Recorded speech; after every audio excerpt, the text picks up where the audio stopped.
Ito nga pinalitan ko ng ano yung ito yung dati. Opo. Wala pa rin. Medyo ano na kaya hindi umaandar eh. Pudpud na po. Pudpud na ito eh. Pero may dala ka. I-check po natin kung... Sige. Paano na rin? Pinalitan ko Puro medyo leather lang umandar. po ang gawa niyo, boss. Puro leather lang. Oh, puro leather lang ako. Eh, sa makapal, tas may foam. Hirap. Ito siya, ganito. Ayan, ganyan. Tapos pagpapatungan ko na, sa medya lang, hirap na eh. Nagpuputol yung sinulid. Ito masyadong mahigpit. Tsaka ganito yung tahi niya, boss. Ayan. Oo, yan. Tuwalya. Ganyan. Ewan ko anong nangyari. Kapag hinihigpitan ko naman siya ng sobra, ito na siya. Okay naman siya. Ayan o, nag-okay siya.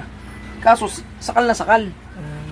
Dati naman, konting adjust ko lang, hindi naman Okay siya na. nagaganon. Ewan ko anong nangyari.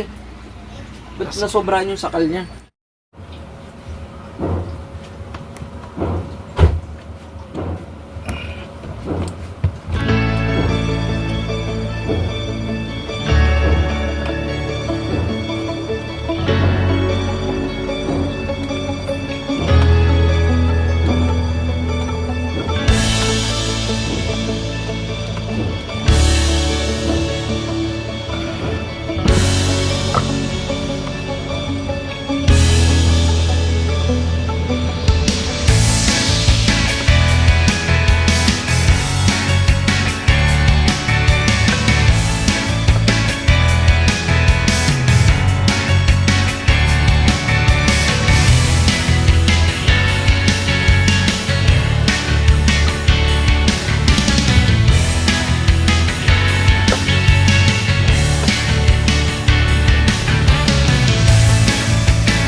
Minsan lagi na nagiging problema ni Papa lagi.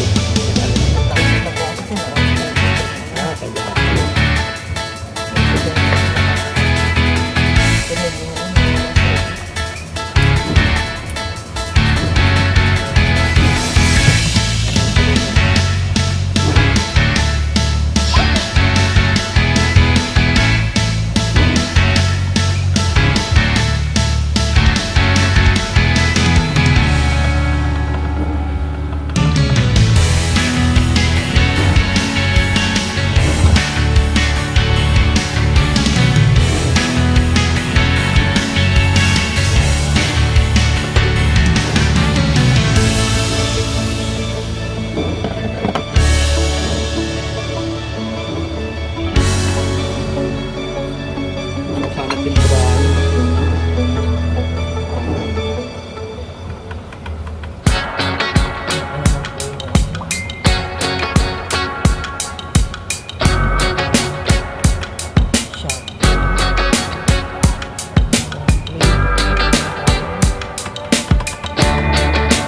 Ay, isa rin sa maingay yun, ano?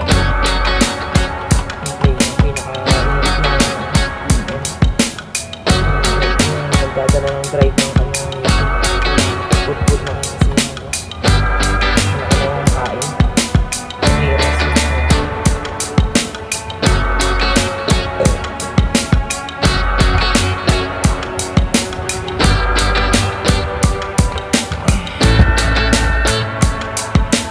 Kape ka na ba, boss? Pwede. Anong kape mo, boss? Kahit ano. Pwede.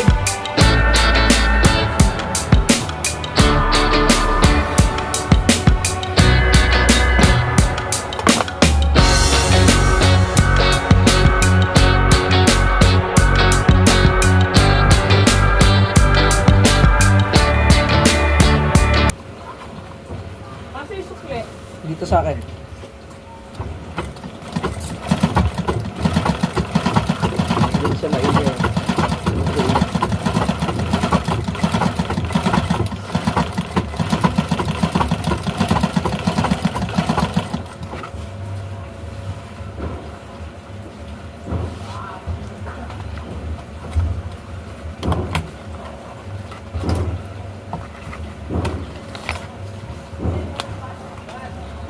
Ang diskarte niyo mas pag tinatapping niyo, nilalagay niyo ng langis. Pero dahil ganyan naman yung put niya, kahit di ko nalagyan yan. Kasi ito yung karaniwan kasing diskarte ng Pinoy.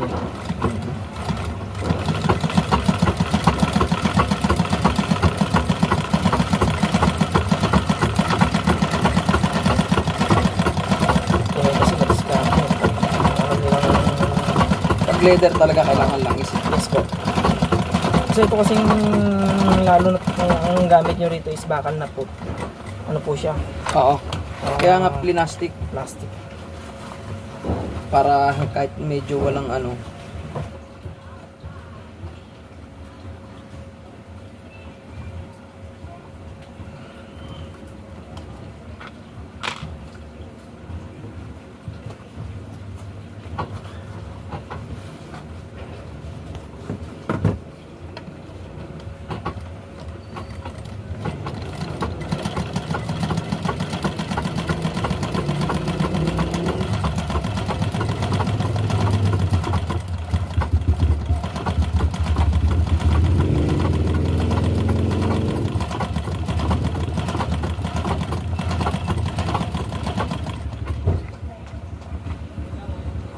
Malambot na siyang hilahin. Kagaya kanina, kahapon. Talagang Dinoble pa yung ano, higpitin lang talaga para yun ko, post nung nagtutwalya na, ang tawagin. Tutwalya na yung kanina. Kahit ano yung ginagawa niya. kaya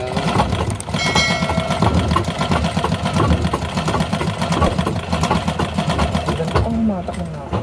Alagaan ko lang. Maalaga ang gumagamit. yun, sabi ko. Ganda ng hatak ng makina niya. Naalagaan to ng ayos. Hindi siguro basta-basta nagpapupo yung tatay niyo ito na kung Hindi. sino-sino. Yung kagandahan sir, pag Ano kasi siya, gumagawa talaga siya sa makina. Lalo kung siya yung ano dyan, lahat ng pinapalitan niya, eh wala na. Isang taon na siyang ano. yun nga lang sir, hindi niya napalitan yan. Pinaka ano dito. Hindi. Gawa ng wala na talagang mahanap na pyesa. No? Sinabi niya naman yun, dami niya na hinahanap ng mga piyesa, wala na raw talaga. Lalo na po sa mga ganito talagang Punta na ng kag-edad na Maynila makina. yan. Kahit sa Maynila po kayo maghanap. Pumunta na yan doon, motor niya, wala raw talaga. Opo. Kasi ano talaga siya, Sige sir.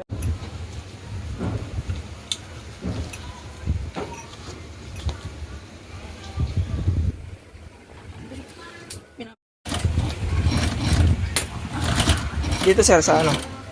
Yung walang pog.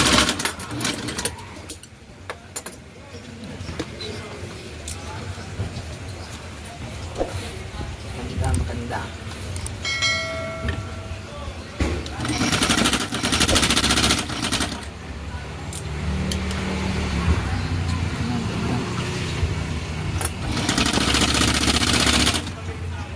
Better, smooth talaga siya. Konti pa sir, konti pa. Ano to? Sige po, sige. Yan, konti pang ano, higpit. Makapal naman ang sinulid yan, hindi naman basta-basta nakakapal.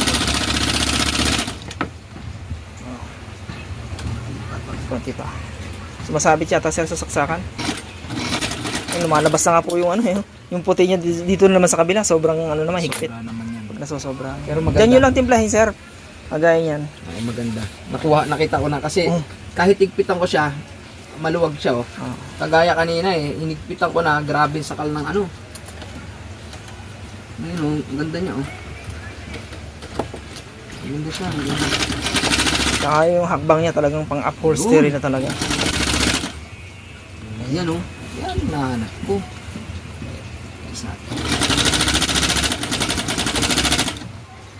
Yun oh. Okay na. Ganda oh. Ito na ginagamit na ni tatay yung ano, mga upholstery na makina, old machine na. Hindi tumano. Pang upholstery, pang malakasan. So guys, tapos na tayo mag-service dito kay JMS Upholstery dito sa Dasma. Ayan. Mga upholstery, trapal, ayan, regular sofa yung mga ginagawa nila. So guys, ayan. upholstery dito sa may Dasma, sa may Queens Anne School sa Dasmariñas.